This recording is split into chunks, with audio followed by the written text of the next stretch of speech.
comme on en connaît souvent à New York. Mais là, vraiment, la grande surprise hier soir, c'est Victoria Duval, Marie-Josée, qui a battu une bonne joueuse, une très bonne joueuse. Une excellente joueuse, et elle n'a que 17 ans, et elle s'est permis donc d'aller chercher Samantha Stosur. C'est une Australienne qui avait remporté le US Open en 2011, et elle est aussi 11e tête de série, Samantha Stosur. Elle était 11e tête de série, puisqu'elle est maintenant sortie de ce tournoi par cette jeune fille, Victoria Duval, qui est surprenante, qui a vraiment très bien joué hier, probablement grâce un peu à son innocence. Quoi qu'elle avait joué déjà l'année dernière au US Open, elle avait perdu au premier tour.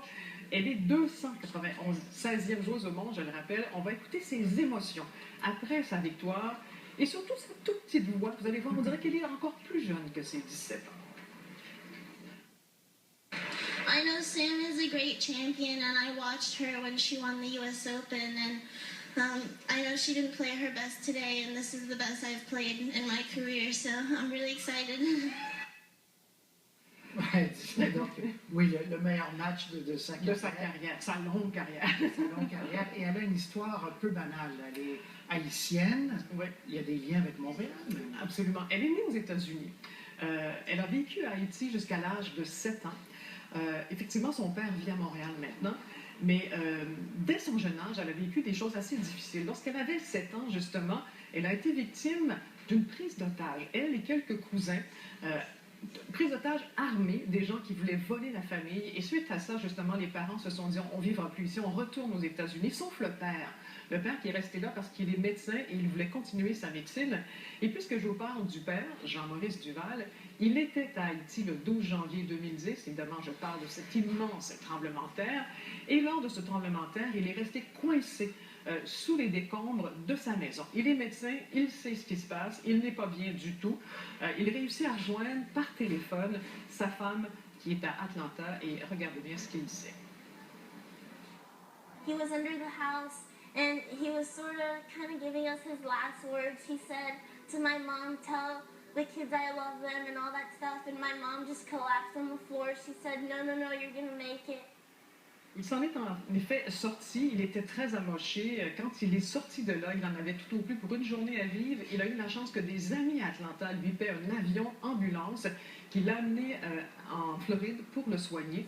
Je vous raconte tout ça pour vous dire que finalement, pour Victoria, se retrouver sur un terrain de tennis, c'est pas très intimidant après avoir vécu tout ça. Et se retrouver, vous dites, sur un terrain de tennis, sur le terrain Arthur Ashe, joueur noir, la journée du 50e anniversaire du discours de Martin Luther King, il y a quelque chose de symbolique aussi, ces jeunes joueuses noires qui se développent.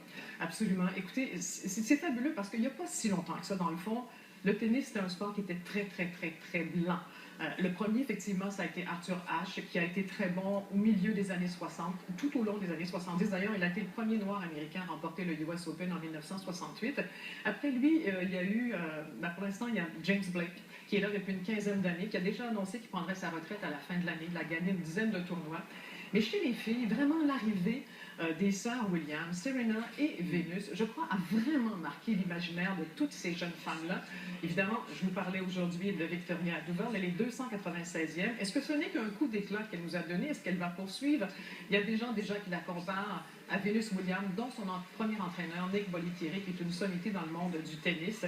Mais il y a plusieurs autres joueuses un peu partout en ce moment de jeunes noirs aux États-Unis. Il y a 3 Américaines noires qui sont dans le top 40. Il y a Madison Kay qui est 39e. Elle a 18 ans. Il y a aussi Sloane Stephens. Elle est 16e.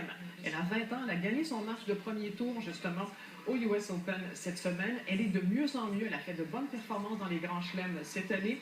Et bien sûr, la numéro 1, Serena Williams, qui est vraiment celle, encore plus que sa sœur Venus, je pense, qui a vraiment ouvert la porte par son style.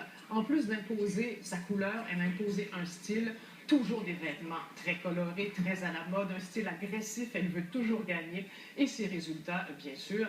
Et je pense que Martin Luther King, s'il était encore là, serait assez fier de voir que ces jeunes filles noires ne se posent même pas la question, est-ce que je peux jouer au tennis? Non, pour elles, c'est naturel maintenant. Bien dit, Marie-Josée, merci. À demain. Au revoir. La météo dans un